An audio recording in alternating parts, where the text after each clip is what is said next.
है जहाँ पर भगवान शिव शंकर जी, ब्रह्मा जी, विष्णु जी, आदि शक्ति, कन्या सुनैना मैना, तमाम देवी देवताओं का मेला लगा हुआ है।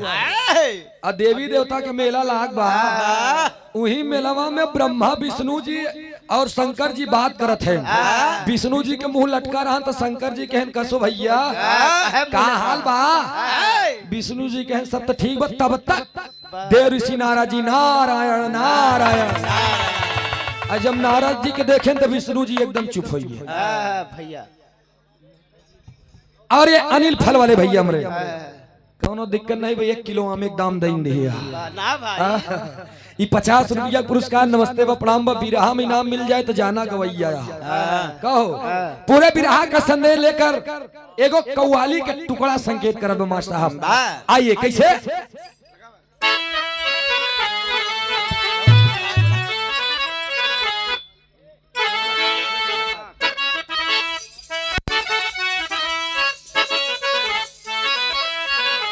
यह गीत के लाइन बा।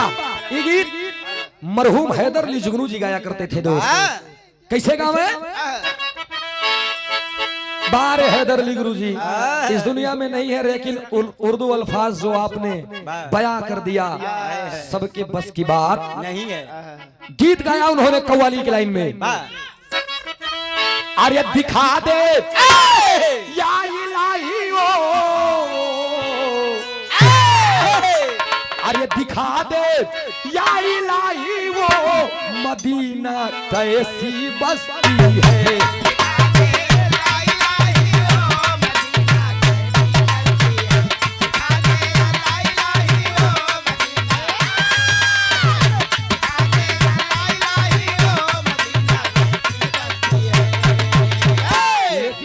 ओरिजिनल भाव का रहे जानते हो? अरे बसी एक और दुनिया है। अरे बसी एक और दुनिया है इसी संसार के नीचे।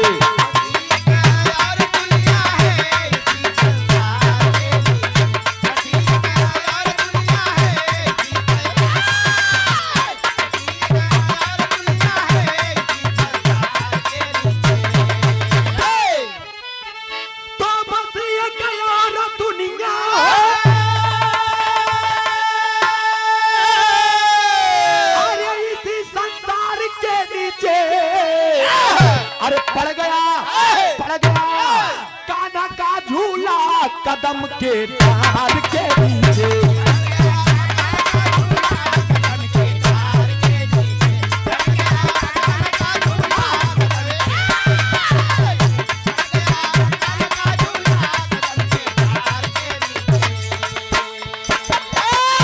एक बार हम यूट्यूब चलावत रहे।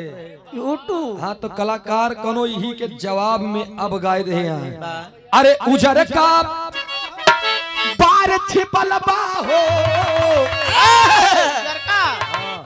उजर का बार छिपल बाहो करियवा पार के नीचे। उजर का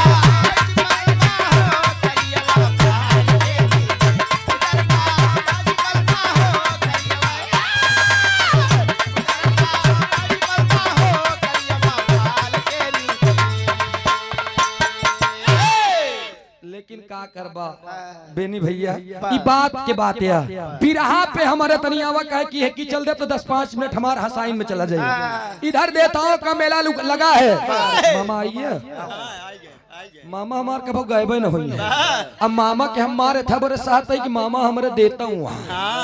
एक मामा वह बैठा है देख ला किनारे, अब आया नहीं नारायणदास पूर्वज चला आया। हाँ कुल्लू मामा दिलेर है पागल का। किसकी मजाल जो छेड़ दे दिलेर को? अरे किसकी मजाल जो छेड़ दे दिलेर को? गर्दिश में आकर घेर लेते हैं कुत्ते भी शेर को। 500 रुपया का पुरस्कार देखा था, अकेले थामे आए हम कर रुचि के। तब इस सुंदर पंखड़ियों से गुथा हुआ पुष्पों का हार एक जोरदार ताली बजाए कि आप लोग सम्मान कह दिया। अच्छा चौरब कह लीजिए। अरे सारे तो फिर बजौबिया कहाँ तुम? 51 रुपया का पुरस्कार वार्ड नंबर 9 से दुर्जनपुर। भाई तो हमार चौहद्दी है। हाँ हुआ हमार भैंस जाती रही। हाँ ये लोग खेत बोए रहे हम लोग चराई देते रहे। एक दिन 10 के 10 भैंस बांध दे, 2 दिन अकेले दुहन, तीसरे दिन से भाई साहब हम खोलब बंद कर दिया। हाँ दुर्जनपुर वाले बहुत खतरनाक हैं। खैर हमार मामा ना नाटे हमरे घरे वाले जाए तो देबे न करे। हम गए हमके देखा ना गलती तोरे भैंस होगी अब भैंस ना खोला। कहन हाँ तुहार बात यह है तो बेटवा हम छोड़ देते हैं। छोड़ दे तब से हम भैंसी के पूछ पकड़ पकड़ रहा लागे। 51 रुपया का पुरस्कार बहुत बहुत नमस्ते बा प्रणाम बा। अहिरव के बड़ी समस्या बेनी भैया मनई जौन जौन बात लिखते हैं कि बतावा लिखने वाले ने लिखा है कि 70 बाभन 30 फकीर सबसे बढ़िया ये कही। वाह लिखने वाले ने ये भी लिख दिया है कि यही डपोर भुजाओ माठा। लेकिन यह तो जान नहीं पाया। आज हम तो का साफ साफ बतावत है। अही डपोर भुजावई माठा का मतलब का जाना था। बतावा एक गांव में एक घर रहन भुजवा के। अब भुजवा जवन कंटासी मेहरारू पाए रही पाए रहनू। अच्छा एक बात जान लिया इतिहास गवाह एक ध्यान दे तू लोग। इतिहास गवाह जवन निक लड़का रहा थे उनका इचना खैचन मेहरारू मिले थे। हाँ जवन तनिक टेढ़ बाकुला है उनका क्या रजाए है क्या हसीन लड़की मिल जाती है। तो का चले खैचल में मारब सर वो बहन पलटीन जावे क्या माल है। लेकिन ए भैया उ भुजैनिया जवन रहे एकदम सुंदर रहे। ओकरे घरे वाले तारीफ करे कि रे बाप सुग्गा के टोट जैसे ओठ एकदम लाल लाल टमाटर जैसे गाल। जितनी सुंदर भुजैनिया रहे उतना ही सुंदर होकर भट्टी रहे। हाँ हो जौने दनवा हाँ मतलब जब मैं दनवा भूजा। अच्छा इतने ना एकरे बादो खूब बढ़िया लोग तारीफ करे कि रे बाप उठलाली तैसे लगावे जैसे अपने कछारे पका हिरमाना हो। अरे जिया राजा ई साला जब बोलेगा जहर बोलेगा। तो ई अच्छा माई के का नहीं दे यार बतावा। अरे यार तू जोन बोले हम बोली न पाओ। ए भैया अगर ई माई के अपने पास जा दे चच्चा। ए भैया तनी बिरहा पे ध्यान दिया आप लोग। अच्छा कहानियां हम बताई दिए जो कहे अही डपोर भुजावई माठा। पूरे गांव के लोग हैरान हो गए। भुजैनिया देखे बरे भुजैनिया हिया तक के घूंघट काढ़ा है। अब ये धीरे धीरे धीरे धीरे जब मखनचू हीरे के काने बात गए मखनचू कहन ओका क्यों देखे ना आई बे कहन पूरा गांव लग गया आज तक क्यों देखे न पाए। मखनचू कहन अच्छा रोक दिमाग लगाए देखा हीरे तो अब हाँ दिमाग लगाए कहना लेहन कहना माठा भर लेहन। अब माठा भर के चल रहे हुआ कहन कसर दुल्हनिया कहन ले मोर माठा भूज दे। तो दुल्हनिया उस ऐसे देखे जब अहिर माठा भुजावे बरे कहन ऐसे के देखेला। जब ऐसे देखे तो अहिर देख के कहना रे देख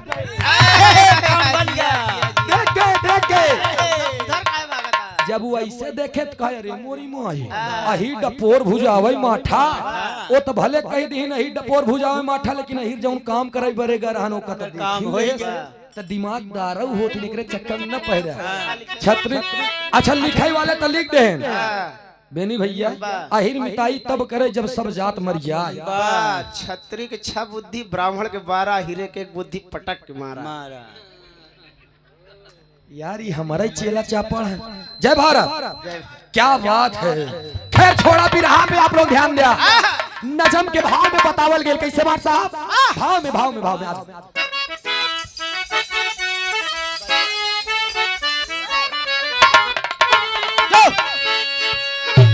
अरे शंभू जी सोच पड़े हैं बात नारद को देख के आगे।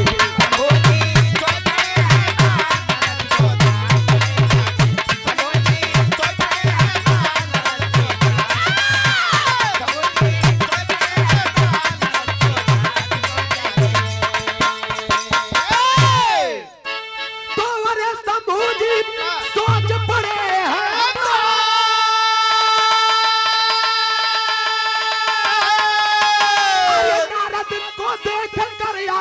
हो नारद को देख कर आगे।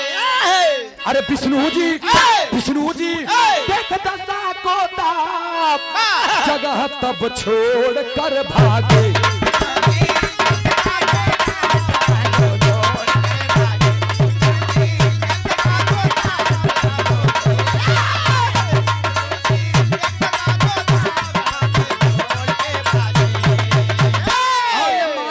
हमारे हृदय के बड़े अजीज हैं आप, ये अजीज उर्दू अल्फाज हैं, बड़े प्यारे हैं आप। आपके तरफ से 101 रुपया का पुरस्कार, ये पुरस्कार नहीं आपका सम्मान है। आशीर्वाद दे हम बच्चे कला में कामयाब रहे, जहाँ रहे खुश रहे, आबाद रहे। ए भैया, तमाम देवताओं का मेला लगा हुआ है। अब मेला लगा वही में सब जने आए। जब नारद जी आए गए तो विष्णु जी चुप हो गए, और जब विष्णु जी चुप हो गए तो शंकर जी कहन काहे चुप हो गए यार। तब विष्णु जी बतावा थे नजम के भाव में, क्या बताए?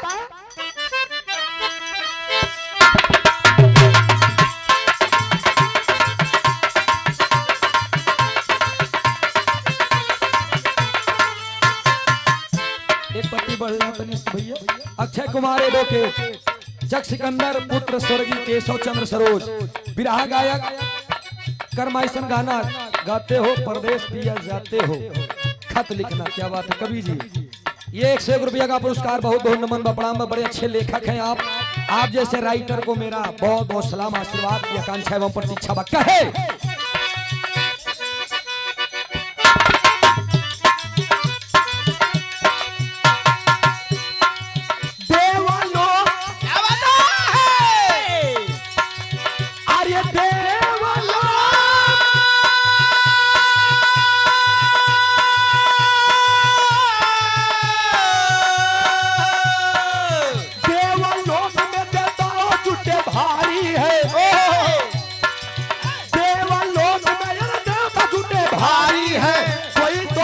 कोई बनता या नारी है,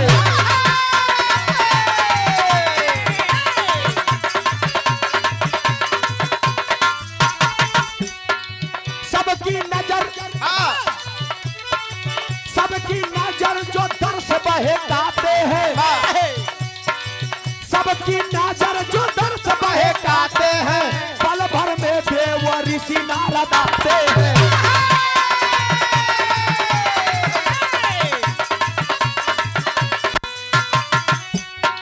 किसी की बात को बातों में कभी मान लेते,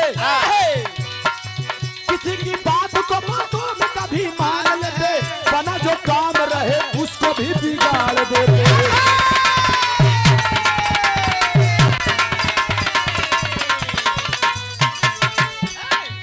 दिल की बात कोई उनसे ना बताते थे, दिल की बात कोई उनसे ना बताते थे, दिल की बात कोई उनसे ना बताते थे, देवी देवती नारद घबराते थे।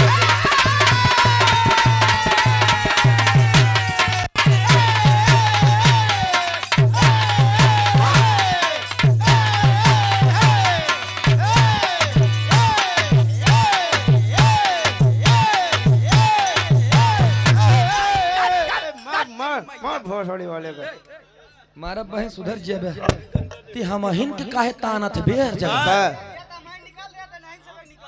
अच्छा इनका लोग के काहे निकाल दई। हाँ करे मौसी के पीछे जा। आदरणीय यस के फ्लोर साउंड सिस्टम वाले भैया जी के यहाँ शादी विवाह पार्टी के शुभ अवसर पर साउंड फ्लोर डीजे का ऑर्डर लिया जाता है। इनका ससुर के जितना छूट दे ये शब्द राइन की बोली ही बतावा। ये कहा था इनका सारन के कक्का दादा नहीं छोड़ा था, ये कलयुग के ऐसा वीर सपूत है। कक्का दादा नहीं छोड़े तो मौसी का छोड़े। ये सुनील कुमार गुप्ता, पता बरुद्दीनपुर, हनुमानगंज, प्रयागराज, 500 रुपए में, अच्छा 50 रुपया पुरस्कार भैया के नमस्ते बा प्रणाम बा, आशीर्वाद की चाबा 100 से सभी सकल पंच के नमन बा। और ये हाँ सुनील कुमार उर्फ सौरे,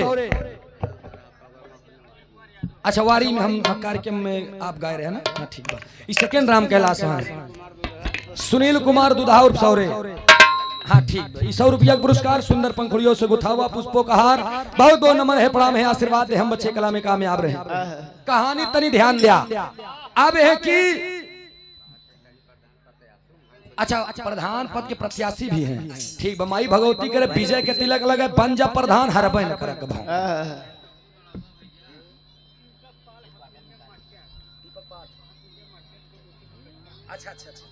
और ये दीपक पाल हारमोनियम मास्टर, उनके मौसी की लड़का है आप। अच्छा, ये 50 रुपया पुरस्कार भैया के नमस्ते बा। माई भगवती हर मोड़ पे तरक्की दे, उनकर मौसी है ठीक है ना।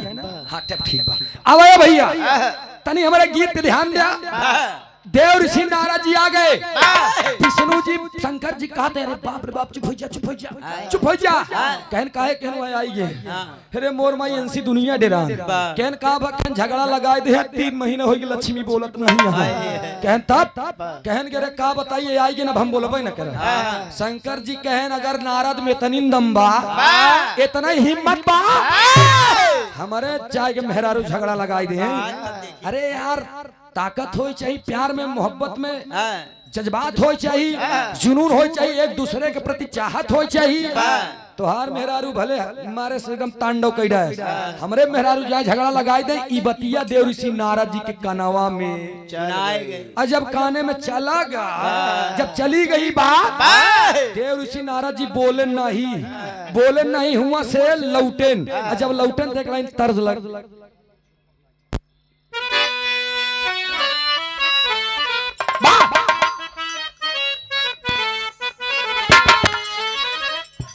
यह गीत के लाइन बा। कोनो मेहरारू अपने मन से धू से कहे रुचि अरे बाली और झुमका भूलाई जा,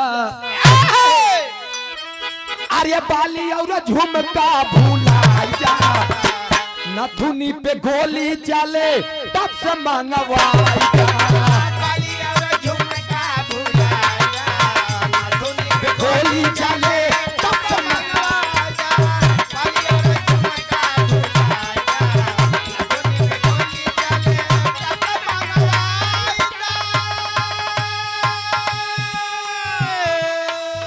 बात सुन के नारद कैलाश पे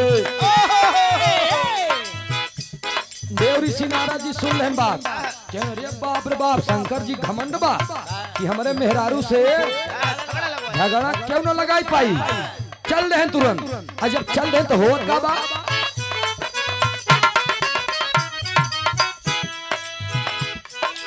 बात सुन के नारद बाबा आई गए, बात सुन के नारद बाबा आई गए, माई गिरजरानी से पतिया सुनाई गए।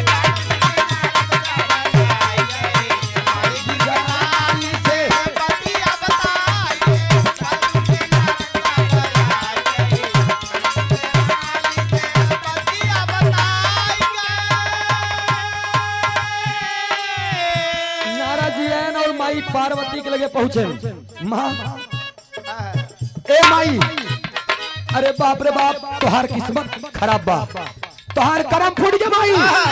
कहन का बा बेटवा, कहन हम ही नहीं जानत रहे, कहन का नहीं जानत रहे भोले बाबा पियत बाटे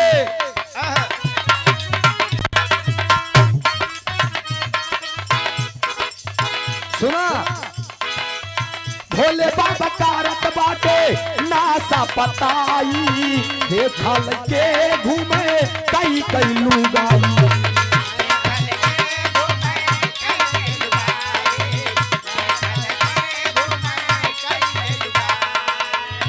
ए माई भोले बाबा कारत बाटे नासा पताई देखा लगे घूमत बाटे कई कई लुगाई।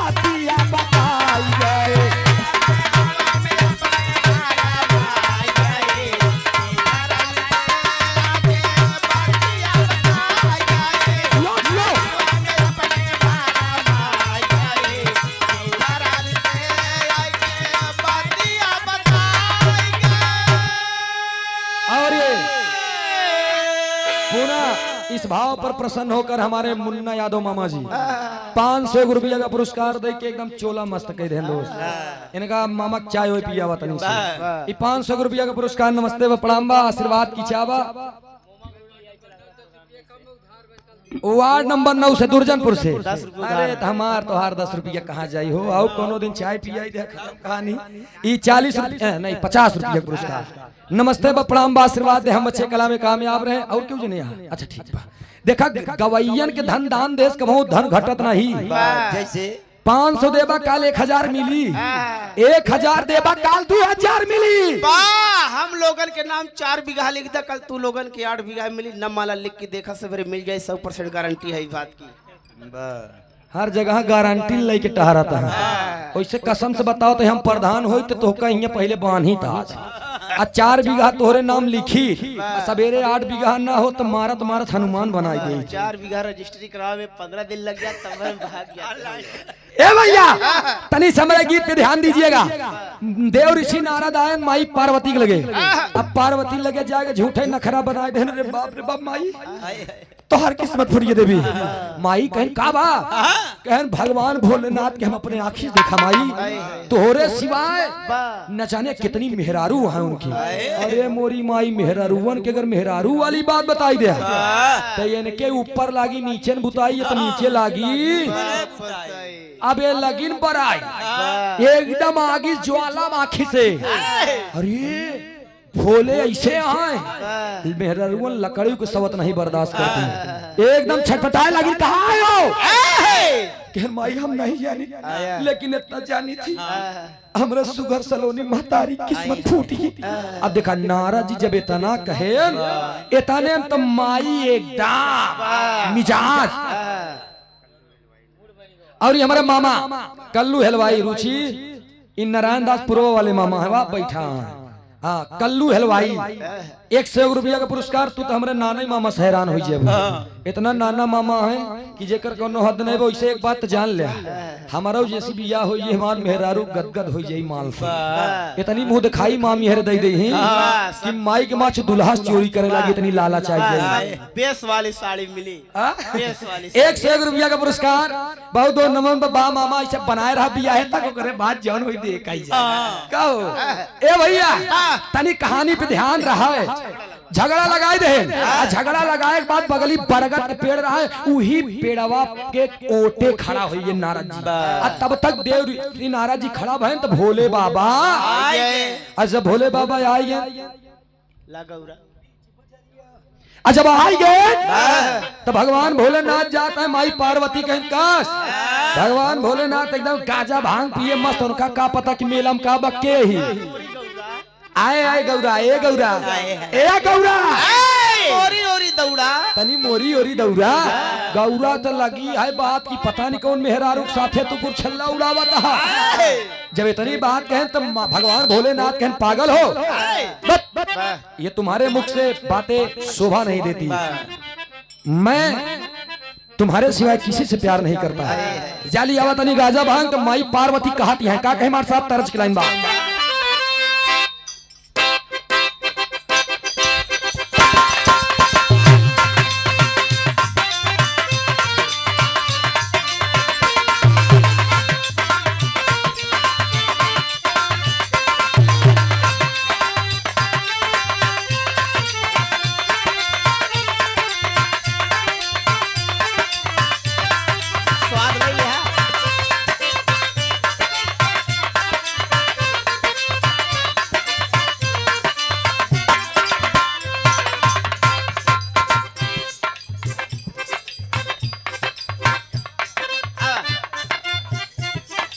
खैर जाए यह गीत के लाइन का देखा रुचि तर्ज सब बदलते बाया जो तूने बीच बजरिया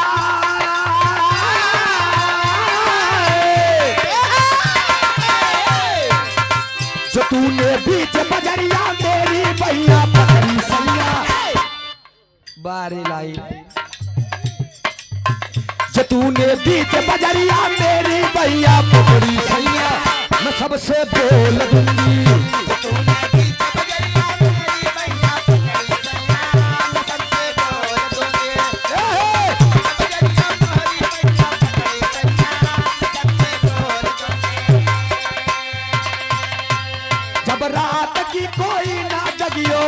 अयो सैया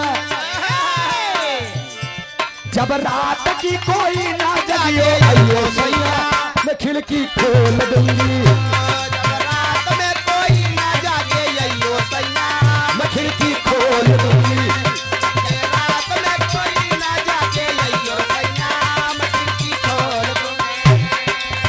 लेकिन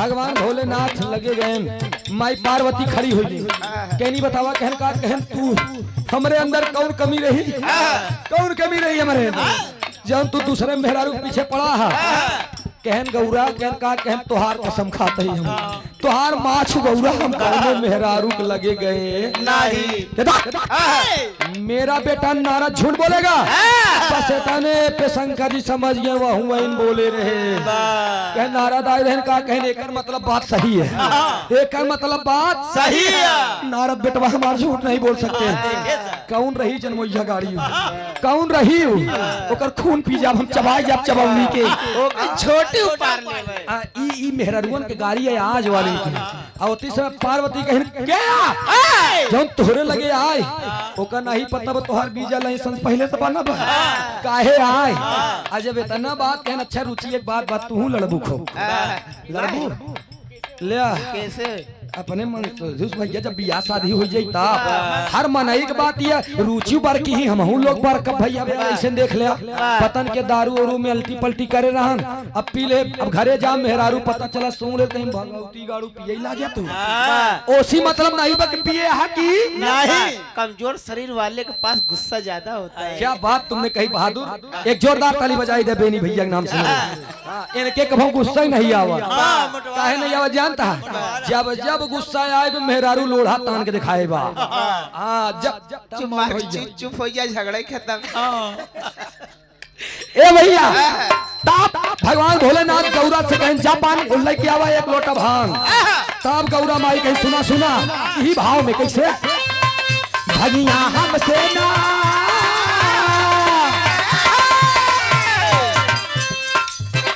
भगिया हमसे ना पिसाई गणेश पापा अब हम न रहा भैया हम जाते ही गणेश के लिए कोरा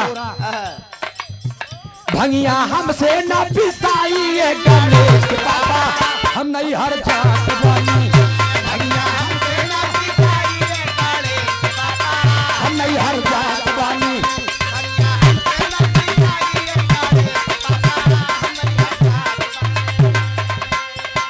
भैया देखिए बच्चों ने छेद दे तो पिछवा छेद हो जाए भंगिया हमसे न पिसाई ये गणेश के पापा नैहर जात बानी इतने भगवान भोलेनाथ कहने न पिसबू भांग गौरा कह नहीं कह नहीं कह नहीं कह नहीं कह नहीं वह नंदी बाबा के छोड़े कह सुना सुना न पिसबू ना हमारा बात सुन लिया भंगिया तो से ना हम पिसवाऊ ये गणेश के मम्मी तू से पिसवाऊ भगवान भंगिया तो से ना हम पिसवाऊ ये गणेश के मम्मी ने बरधा छोड़ दे भंगिया तो से ना हम पिसवाऊ ये गणेश के मम्मी ने बरधा छोड़ दे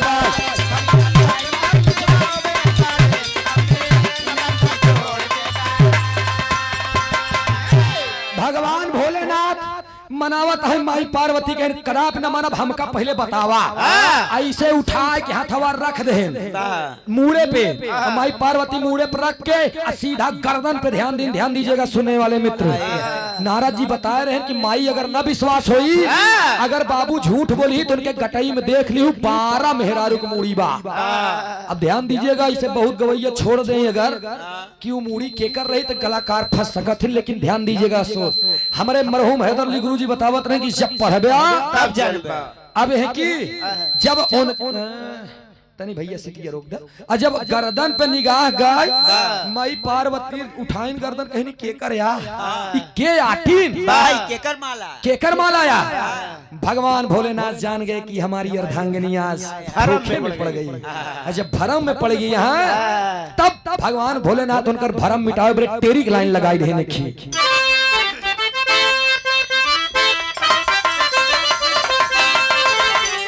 अरे भरमावा जिन मतिया गौरा अरे भरमावा जिन मतिया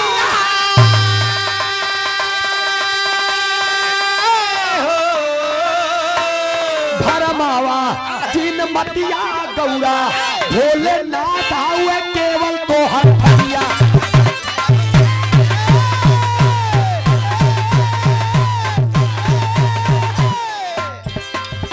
भरमावा जी ने मतिया गौरा भोलेनाथ हुए केवल तोहर फतिया। भरमावा जी ने मतिया गौरा काहे मति बौरान बा गौरा तू एक पूछे चाहतिया के हाँ हमका बतावाई के तब भाई हम तोहका गांजा भांग लई आई के पकड़ करके गले से लगा करके कहन की मेरी प्यारी तुम जानना चाहती हो तुम मेरी बात सुनो। ये तुम्हारा एक बात ध्यान दे शिव पुराण पढ़ने वाले दोस्त शिव पुराण में माई पार्वती के 13 अवतार मिला बा। अब 13वां अवतार में पति के रूप में भगवान शिव शंकर जी को पाई है। कहन पार्वती 12 रूप ये तोहार 12 जन्म है तोहार। कहन मतलब कहन हर जन्म में तू हमार मेहरारू बनत रहू लेकिन हमका छोड़ के चली जात रहू तो उसी इतना प्यार करत रहे मरे के बाद हम काट के ओका माला बना के अपने गटई में आज तक माई पार्वती की आंखी से आंसू बहिए कि अरे बाप रे अब नारद जी देखा था है पूरा नारद जी देखा था अरे बाप रे झगड़ा लगाए तो सब नाश हुई। लेकिन माई पार्वती रोवे लागिन कि हमार पति इतना प्यार करत है। अरे बाप रे बाप गले से लग के चिपकाए ली जब चिपकाए ली तो भगवान भोलेनाथ से हाँ छोड़ता ही नहीं है। माई पार्वती कहाँ है सैया कहन का कहन जिंदगी में तक मैंने कुछ नहीं मांगा कहन तब कहन एक चीज मांगा था हमका दे दिया कहन का वही एक लाइन तर्ज लगे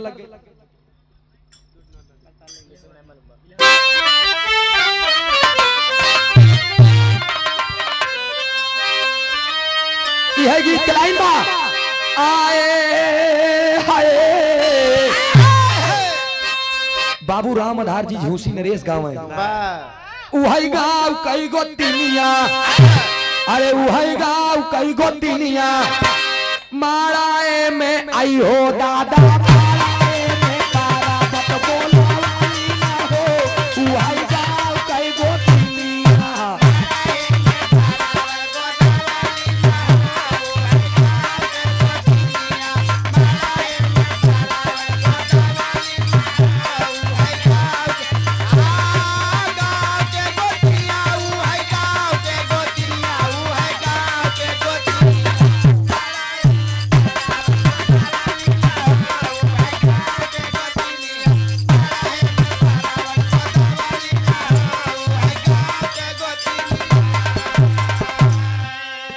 लेकिन लौकुश कांड में आप लोग पढ़े हो गया। अरे दूठी नान जोगिया दूठी नान जोगिया अरे पेड़ावा में घोड़ावा बांधावा लेना हो दूठी नान जोगिया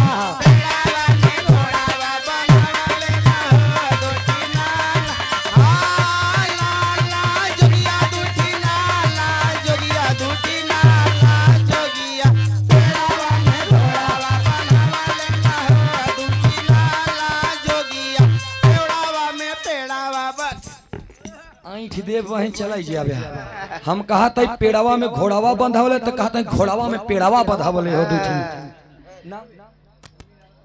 मुन्नी लाल कोटेदार साहेब अच्छा का करबे ई जमाना अलग होइए आज के समय में पढ़ा लिखा हो जरूरी है रुचि कितना कोटेदार अच्छा कोटेदार साहेब हने चानी होइए फायदा फायदा फायदा फायदा बा चाहे नहीं हो चाहे जेठाउत लगे चाहे ससुर चाहे भसुर अंगुरी जरूर पकड़ ले काहे पकड़ लेथिन जानता काहे कि मेहररुवन बताही ही ठप्पा लगा नहीं पड़ी रुका बाबू लगा बाबू ठोक दिन दूसरे जगह ई बरे पहले कोटेदार से रुक रुक रुक रुक रुक रुक पकड़ के अंगुली वही जगह लग वही जाऊं का जरूरत बा ना हो ई बरे पढ़ा लिखा हो बहुत जरूरी बा। ई 51 रुपया का पुरस्कार कोटेदार साहब के लेकिन पूर्वांचल यानी भोजपुरी दुनिया वालों ने नहु लोग नहीं छोड़े कोटेदारवा के कोटा में बाहर महाराज प्रधानवा के अरहर में बीडी सीवा के उखी में सब नाश कर दिया। लेकिन सोचने वाली बात है दोस्त, तनी बिरहा पे हमने ध्यान दिया। माई पार्वती कहें स्वामी एक सवाल करूं, कहन हम मर जाई थी तू काहे जिंदा रहा था? ध्यान दीजिएगा, एक कारण काया। भगवान भोलेनाथ मायूस मन से बोले कि अर्धांगिनी प्यारी प्रिय, हम इथा बड़े मर्यात रहे, तू इथा बड़े मर्यात रहू कि तू अमर नहीं हो, हम अमर रही, हम अमर कथा सुनिए ही। अब इतने पे तो मेहरारू के जिद रे बाप रे बाप, ये अगर चाउमीन बड़े गुस्साई गई कितना मन से धू ना माना, खरबोड़ लिया ऐसे मन नोच लिया मुंह। अच्छा तोहार वाली नोचे बा भाई बतावत है। अच्छा ए भैया, अच्छा बेनी भैया, बिलेट में दो तरफ धार होता, चाकू में एक तरफ धार होता। अब जौन आरी आवत यहाँ धीरज भाई वो मनो दो तरफ धार होता, लेकिन मेहरारू में इनके रोम रोम जहर होता। तो का कैसे पता? हरिओम कमक छुई हमारे रोम पर कब चला गया तू? एक दाई गए राम बहादुर ठेकेदार 50 रुपया पुरस्कार ही बहुत बहुत नमस्ते बा प्रणाम बा आशीर्वाद दे, हम बच्चे कला में कामयाब रहे, जा रहे खुश रहे आबाद रहे। ए भैया माई पार्वती जी बताएं कहन की स्वामी एक बिनती बा, जिंदगी में आज तक मैंने कुछ नहीं मांगा, एक चीज मांगी हमका दे दे ब्या।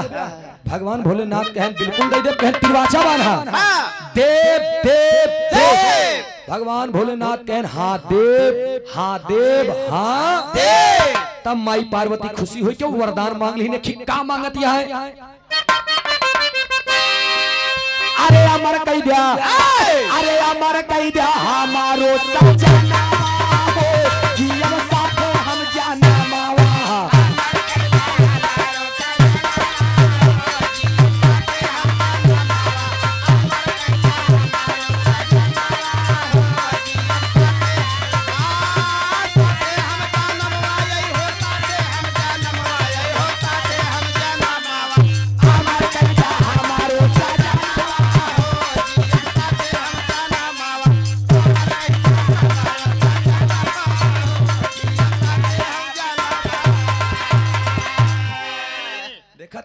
यार राम कुमार चच्चप करताल नहीं देख पावा था, निहुर के करताल में जाओ। एक करताल हो किस भाजा था यखनी करिहाई बचोले के लागत बा। ए भैया अमर कह दे हमरो सजनवा हो, जियब कथवई जन्मवा। आ जब इतना बात कहें तो भगवान भोलेनाथ फंस गए। आ जब फंस गए सारा बात हर बात को देव ऋषि नारद जी सुनत रहे। नारद जी कहने रे मोर माई अब तो हमहू अमर हो जा, चला हमारा काम हो जाए। सोच का है अंतरे में ही। अरे नारद बाबा मनावा में खुशियां मनावा,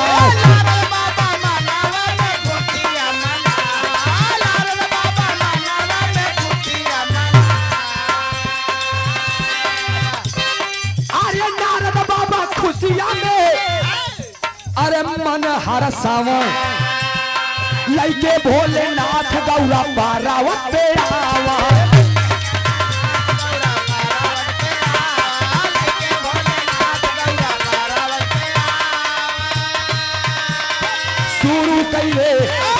शुरू कैले अपन परवा जानवा हो, जियम साथे हम जानवा।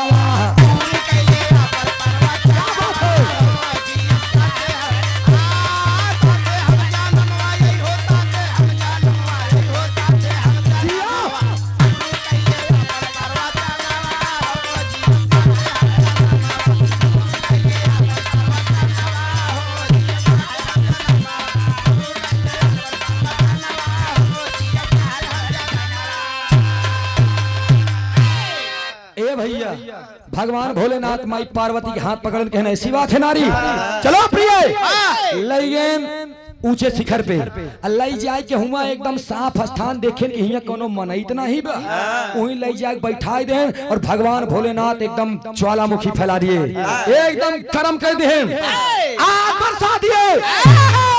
नान नान चीटी नान नान किरवा फटिंगवा जितना रहे सब भागे लागे, गर्मी बर्दाश्त नहीं होता, सब भागे लगे। उ गर्मी कौआ चिड़ई नारद जी भी छटपटाता है, अरे मोर माई चला जात के सुन पाई, लेकिन बर्दाश्त नहीं कर सके और देव ऋषि नारद जी भी वहां से चल दे सब जने चला गए वही बगली पेड़े के लगे चला गए वही पेड़वा के अंदर खोड़ा रहा वही खोड़ारे में एक सुग्गा रहा सुग्गवा अंदर चला गया और जब वो अंदर चला गया तो की माई पार्वती के बैठाए के अपन प्रवचन चालू कर दे वही पेड़वा के लगे ऊंचे शिखर पे और जब प्रवचन चालू कर दे तो हो कब मार साहब पापट की लाइन में कहल गई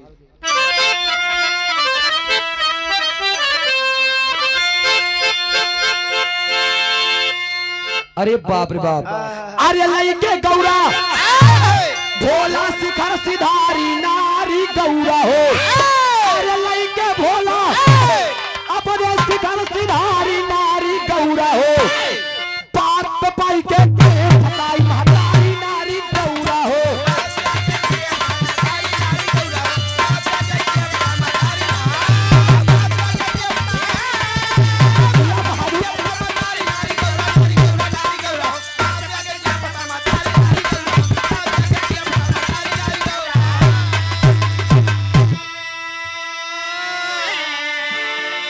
अरे कथा के सुनावे लागे जग के दीनानाथ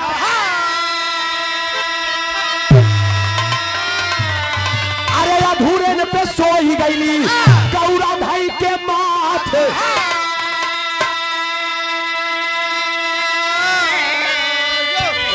अरे नहीं पैली आपन कर्म सवारी गौरा नारी हो अरे नारी पौले आपन कर्म सवारी नारी गौरा हो बात में लिहले कंठ फसाई महतारी नारी गौरा हो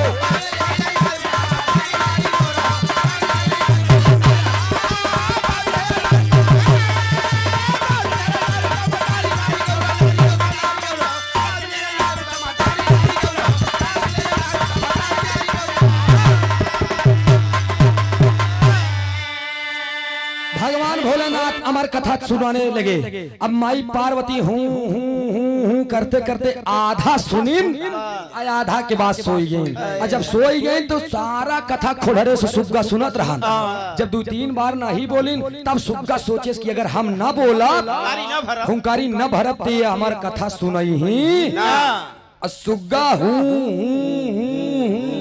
कहाई लाग जब सुग्गा हूँ कहाई लाग पूरा अमर कथा समाप्त भय बाद जब भोले बाबा आँखी खोलन तो गौरा पार्वती सोवत रहे तो भोले बाबा उठान कस पार्वती ए गौरा उठी स्वामी क्या बात है एक निदर्शन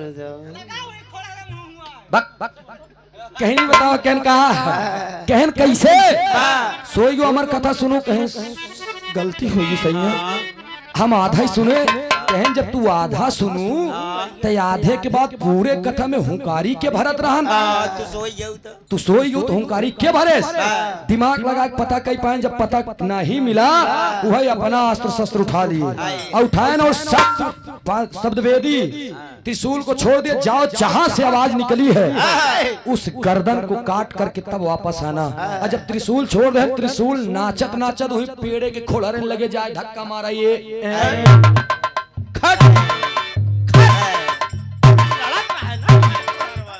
हो ये हुआ लड़ा तो हिया का पीछे पड़ा बार बार लड़ाई पीछे आवे तो सुग्गा जान गया कि अब हम बचा सुगना जान गया अब हम बचा उस सुग्गा जैसे त्रिशूल लड़ के पीछे गो वैसे सुग्गा निकल के उड़ के चल रहे जब उड़त उड़त जाए लगता हो कबा सुग्गा गवा कहा पीछे पीछे त्रिशूल बा आगे आगे सुग्गा त्रिशूल के पीछे भगवान श्री शिव शंकर जी चल रही है तांडव करने के लिए अब उस सुग्गा जात कहा बा आल्हा के लाइन में बताओगे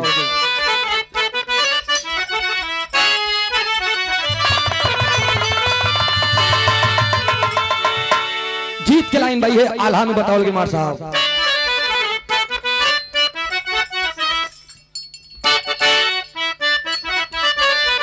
अरे उड़त उड़त सुगना गईले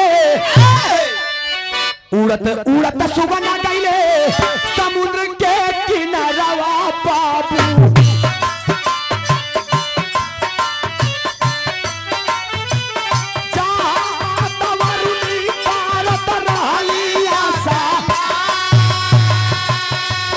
वरुणी कौन थी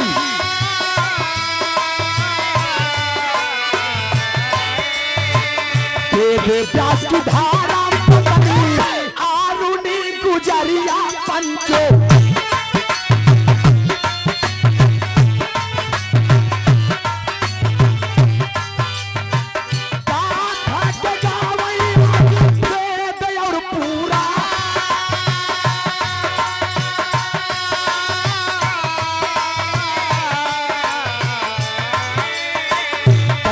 आसनान जावा खोलिया अपन मुखड़ा पंचो पाते मोट सुगना गावा अंदर ओलिया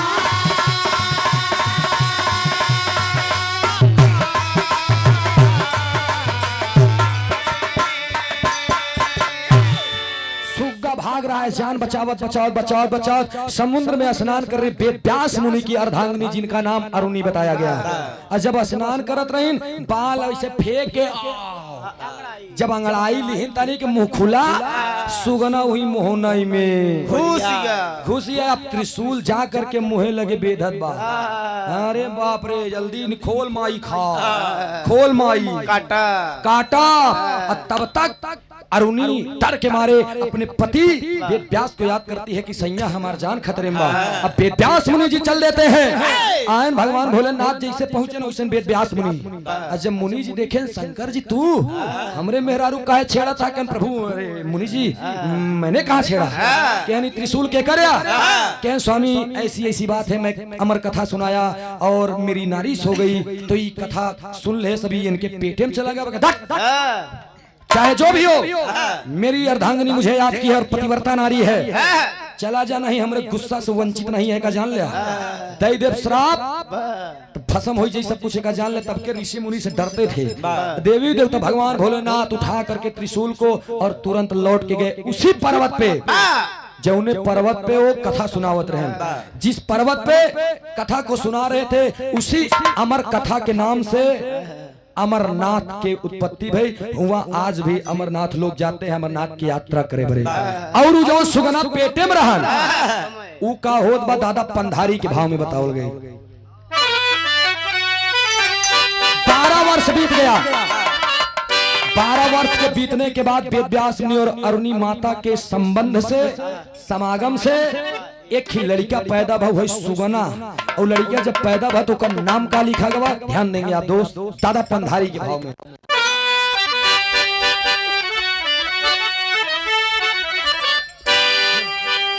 अरे अब ना मिली ए भाई अब ना मिली पंचो अब ना मिली देसी घी कैसो हारी अब ना मिली।